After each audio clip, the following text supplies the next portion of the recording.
Hello dear student, welcome to my YouTube channel A to Z Gyan Darshan. आज हम लोग पढ़ने वाले हैं देयर का प्रयोग। अब हम ऐसे वाक्यों का ट्रांसलेशन सीखेंगे जिन वाक्यों में यह व्यक्त होगा कि कोई वस्तु कहीं है या कहीं थी। कहीं है मतलब कहीं प्रेजेंट है वो चीज़, या कहीं थी प्रेजेंट थी। ऐसे वाक्यों का अंग्रेजी जो अनुवाद होता है, ट्रांसलेशन होता है, देयर से शुरू करते हैं। इन वाक्यों में देयर का हिंदी अर्थ तो कुछ नहीं होता है। ओके, जैसे देखते हैं एग्जाम्पल देखिए इसका। एक राजा था, देयर वाज अ किंग। राजा का कहीं होने की बात की जा रही है, प्रेजेंट था तो देयर का यूज होता है। ओके, आकाश में बादल हैं, बादल आकाश में प्रेजेंट है। There are clouds in the sky. Okay, अब देखिए अब हम लोग इसमें देखते हैं अफर्मेटिव सेंटेंस। देयर का प्रयोग अफर्मेटिव सेंटेंस में कैसे करते हैं। रूल नंबर फर्स्ट क्या है, प्रेजेंट टेंस में हिंदी के वाक्यों के एक वचन सिंगुलर कर्ता के साथ देयर इज और बहुवचन प्लूरल कर्ता के साथ देयर आर का प्रयोग होता है। It's okay. जैसे एग्जाम्पल देखिए, हमारे खेत में एक आम का पेड़ है। There is a mango tree in our field. तो खेत में आम का ट्री जो है, आम का पेड़ जो है वो प्रेजेंट है। ठीक, तो मैं आपको बताया जहाँ कोई चीज़ प्रेजेंट होने का बोध हो तो वहाँ पर देयर का यूज करते हैं। तुम्हारी कक्षा में 35 विद्यार्थी हैं, तो विद्यार्थी प्रेजेंट हैं तो देयर का यूज होता है। There are 30 student in your class. इसी तरीके से पास्ट में देखिए, पास्ट टेंस में हिंदी वाक्य के एक वचनकर्ता के साथ देयर वाज और बहुवचनकर्ता के साथ देयर वर का प्रयोग होता है। अब जैसे देखिए, मेरे चाचा के घर में एक सांप था। There was a snake in my uncle's house. उसकी पुस्तक में 78 पृष्ठ थे। There were 78 pages in his book. Rule number 3 क्या है देखिए इसमें, थर्ड में, जिन वाक्यों में रहता था या राज करता था ऐसे शब्द लिखे होते हैं उनमें देयर लिव्ड या देयर रूल्ड का प्रयोग करते हैं। ओके, जैसे देखिए, इस गांव में एक अंधा भिखारी रहता था। तो देयर लिव्ड, यहाँ पर वाज और वर का यूज नहीं होगा। यहाँ रहता था तो there lived a blind beggar in this village. Second number, Ayodhya में दशरथ नाम के एक राजा राज्य करते थे। इसमें there ruled a king named Dasharath और अयोध्या। और कुछ सेंटेंस मैं आपको बता दे रहा हूँ, आप वीडियो को पॉज करके उस सेंटेंस को राइट कर सकते हैं और राइट करके आप प्रैक्टिस भी कर सकते हैं। जैसे देखिए, इस जंगल में बहुत से शेर थे। इन बागों में एक बूढ़ा माली काम करता था। थर्ड नंबर है, एक जंगल में 4 शेर रहते थे। वृंदावन में लाल पत्थर का एक बहुत पुराना मंदिर है। नेक्स्ट है, कल मेरे पर्स में बहुत पैसे थे। नेक्स्ट, जनवरी में 31 दिन होते हैं। सप्ताह में 7 दिन होते हैं। नदी में स्वच्छ पानी था। मथुरा में कंस नामक एक राजा राज करता था। नेक्स्ट है, अस्पताल में हैजे के कई मरीज हैं। तो इसको आप अपनी कॉपी में राइट करके आप इसको प्रैक्टिस कर सकते हैं।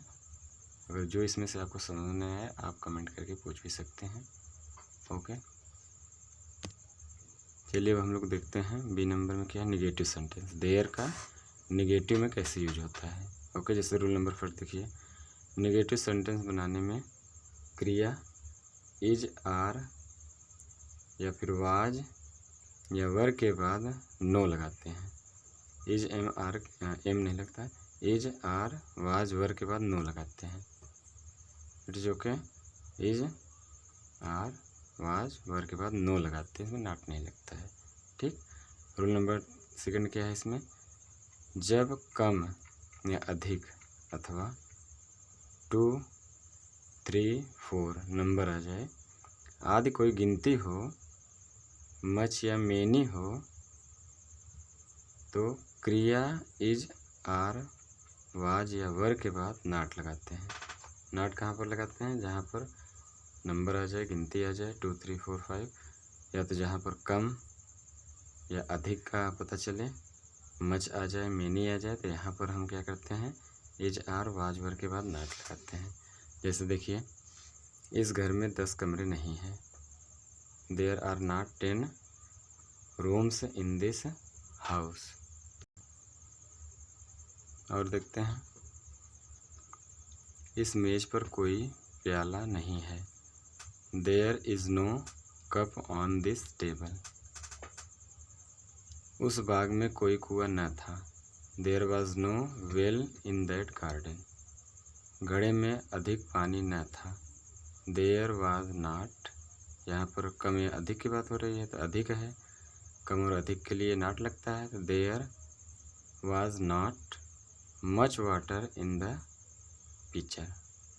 ओके, इसी तरीके से नेगेटिव को प्रैक्टिस करने के लिए मैं आपको सेंटेंस बता दे रहा हूँ।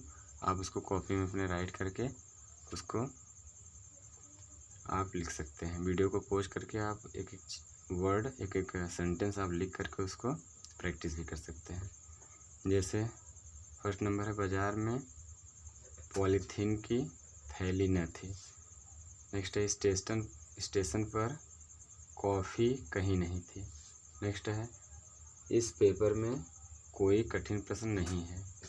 नेक्स्ट है, स्टेशन के बाहर एक भी ऑटो रिक्शा न था। नेक्स्ट है, कक्षा में कोई नहीं है। नेक्स्ट है, उसकी जेब में 50 रुपये नहीं है। नेक्स्ट, अब जंगल में बहुत से शेर नहीं हैं। नेक्स्ट, मंत्री जी का स्वागत करने बहुत से बड़े बड़े नेता नहीं थे। अगला है, देखते हैं, चंद्रमा पर हवा नहीं है। फिर नेक्स्ट है, हत्या का कोई सबूत न था। तो फ्रेंड, इसको आप कॉपी में राइट करके आप इसकी प्रैक्टिस भी कर सकते हैं, और कोई भी प्रॉब्लम हो तो आप पूछ भी सकते हैं कमेंट में। अब चलिए इसके बाद पढ़ते हैं इंट्रोगेटिव सेंटेंस। देयर का इंट्रोगेटिव सेंटेंस में कैसे यूज करते हैं। रूल है, देखिए, यदि वाक्यों के प्रारंभ में क्या हो तो अंग्रेजी बनाने में पहले इज आर वाज वर, फिर देयर और उसके बाद सब्जेक्ट आता है। जैसे देखिए, क्या मेरी जेब में 5 रुपये का एक नोट है? Question mark. Is there a 5 rupees note in my pocket. क्या हमारी अलमारी में 25 पुस्तकें थी? Were there 25 books in our almirah. आगे क्या है? कितना, कितनी, कितने के साथ उनसे संबंधित नाउन भी आते हैं। जैसे देखिए, प्याले में कितना दूध था? How much milk was there in the cup. आकाश में कितने तारे हैं? How many stars are there in the sky. जो चीज़ हम गिन नहीं सकते हैं उसके लिए लगता है हाउ मच।